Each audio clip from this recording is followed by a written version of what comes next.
Hi అండి, అందరికీ నమస్కారం. మన ఛానల్ ఫాలోవర్స్ కొంతమంది పలావ్ రెసిపీ పెట్టమని అడుగుతున్నారండి. వాళ్ళ కోసం చాలాసార్లు మీరు అన్ని చూపిస్తున్నారు, పలావ్ రెసిపీ చూపించడం అంటున్నారు. అంతా చెప్పేసి వాళ్ళ కోసం పలావ్ చూపిస్తానండి. చేసే విధానం చూపిస్తారండి. ఆయిల్ కాగిందండి. నేను 1 కేజీ రైస్ చేస్తున్నానండి.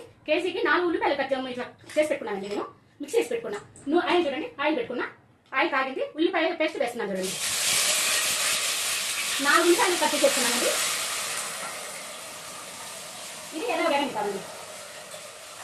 ఇదిగోండి, ఎర్రగా వేగింది. నూనె వదులుతుంది చూడండి.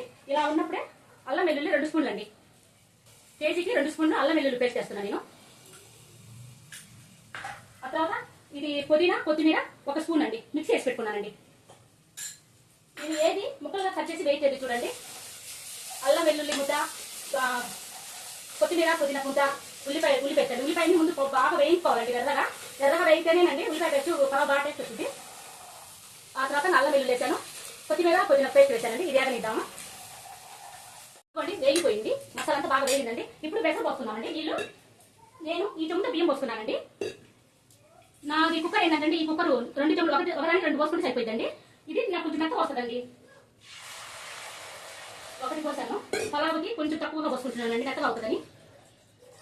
నాకు కరెక్ట్గా ఇది సరిపోతుందండి. అసలు 1:30 సరిపోతుంది నాకు. అసలు 1 విజిల్ పలావ్ కూడా అయిపోయిందండి.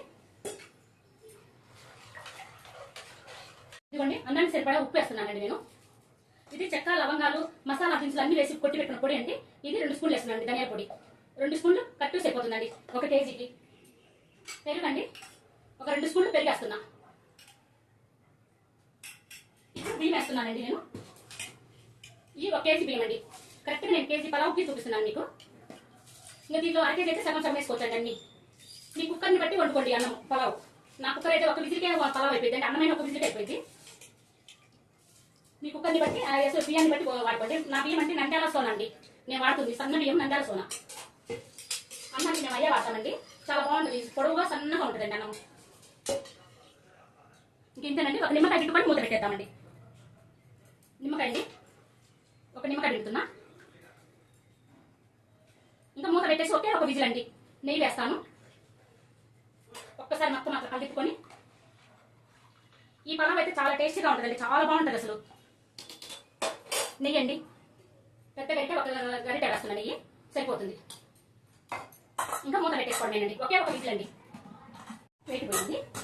ఇంకా పలావ్ చాలా ఈజీగా సింపుల్గా అవుతుందండి. ఈ పలావ్ చూడండి, ఇట్లా ఆడిపోస్తున్నామంటే మనకి బాగా వస్తుందండి. పొడి పొడిగా వస్తుంది. ఇంతేనండి, ఆడిపోతే పొడి పొడిగా వస్తుంది, చాలా బాగుంటుందండి. ఇది చల్లారితే బాగా టేస్ట్ వస్తుంది. ఒకసారి చూడండి, నేను చేసిన రెసిపీ చేసుకొని చూడండి. నచ్చితే లైక్ చేయండి.